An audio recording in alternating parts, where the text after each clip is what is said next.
It's just a ton of hardware for the price.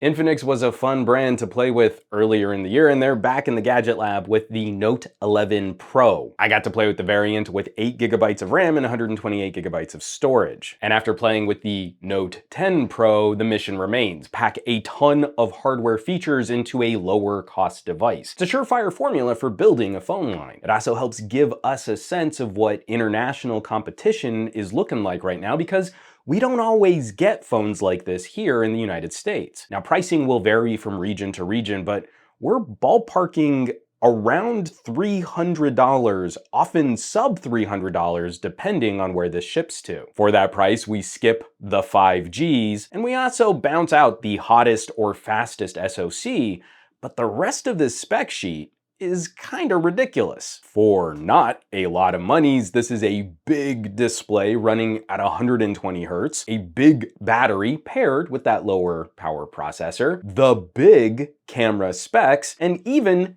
decently big sound coming from the speakers.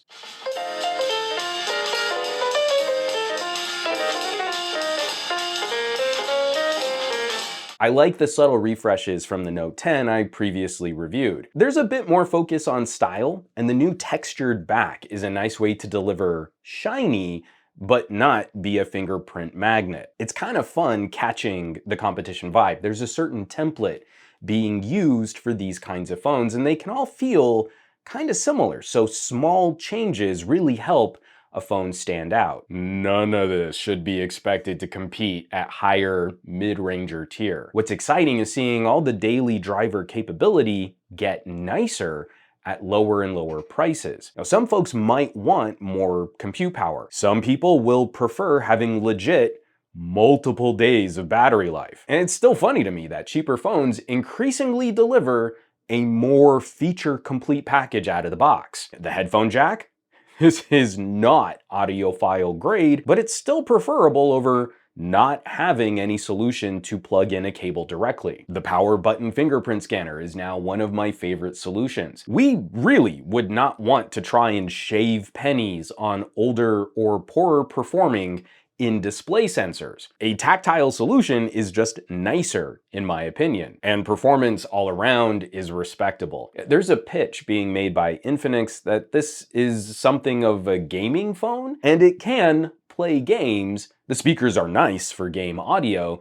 The screen is big and bright, but we're likely not going to be driving graphics-intense titles super great. The media consumption side, the daily apps side, the communication services side, that stuff is handled surprisingly well. It's a little okay at this price that the phone is not a screamer multitasker for all the most resource-intense apps, but navigating the UI feels pretty sleek. The fast screen helps the phone punch above its price tag. This isn't tremendously different performance than something like the Stylo 6 I reviewed last year, but it feels faster. You know, it's the feels, man. The feels. I don't know where that came from. All right, moving to the camera, it's solid hardware, but it's an area where the lack of horsepower can be felt. The main sensor is a solid solution for delivering a bit more surface area, a nicer depth of field, and some better HDR capabilities. There's decent face detection and autofocus, and I was happy to see some pretty decent portrait mode performance too, defaulting to a 2x zoom sensor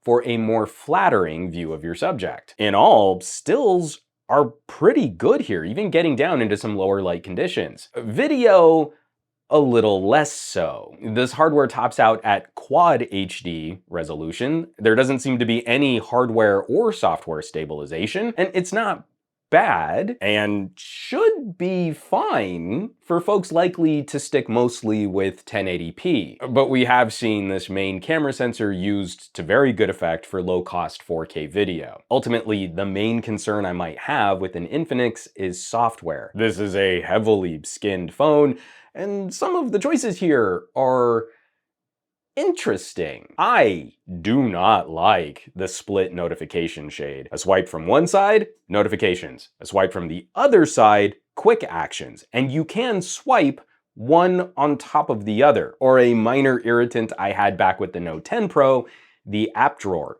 A swipe up opens your app drawer, but no swipe down will close it. You need to do another home gesture swipe to get out of your app drawer. I believe that's incorrect. It's different, but considering how every other Android phone works, I can't find any way that that is better. But I do kind of like the expanded view for folders, where you can tap one of 4 icons immediately, or kind of tap in between them to get an expanded list view of all the apps in that folder. That's kind of trick, but we should consider the expectations of longer term support. I think it's fair to balance a ton of hardware against the low price tag, understanding we probably won't get numerous OS updates, if any. We just hope that there are regular security patches and bug fixes. A minor concern on my review unit that the most recent update fails to install, and I can't say I've seen that in a long while for a direct OTA from the manufacturer. I would imagine any issues like that will be addressed as the phone ships to different regions, and they're obviously trying to address stability issues on my pre-release device, so I'm willing to extend some patience or goodwill for that execution. Only into my second phone from this label, however, this becomes a bit more of a wait and see to see how that longer term software support is delivered. I do really like what I'm seeing overall though. There's a whole collection of less expensive smartphones out now that don't feel compromised for being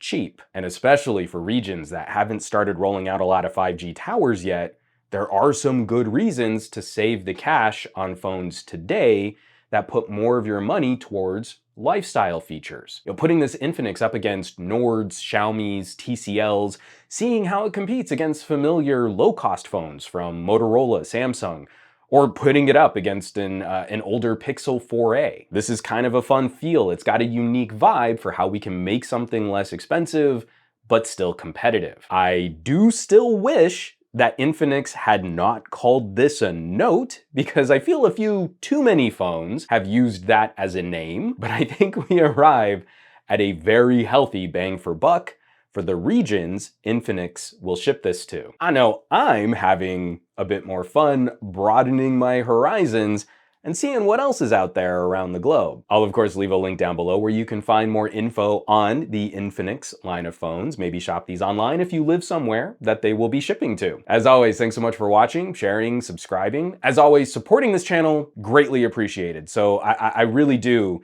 It helps those of you who are checking out the links below, shopping a little merch. That keeps production rolling on this channel. There's a full list of all my affiliates and partnerships, SomeGadgetGuy.com, or you might consider joining the list of names scrolling by on your screen from my Patreon, patreon.com/SomeGadgetGuy.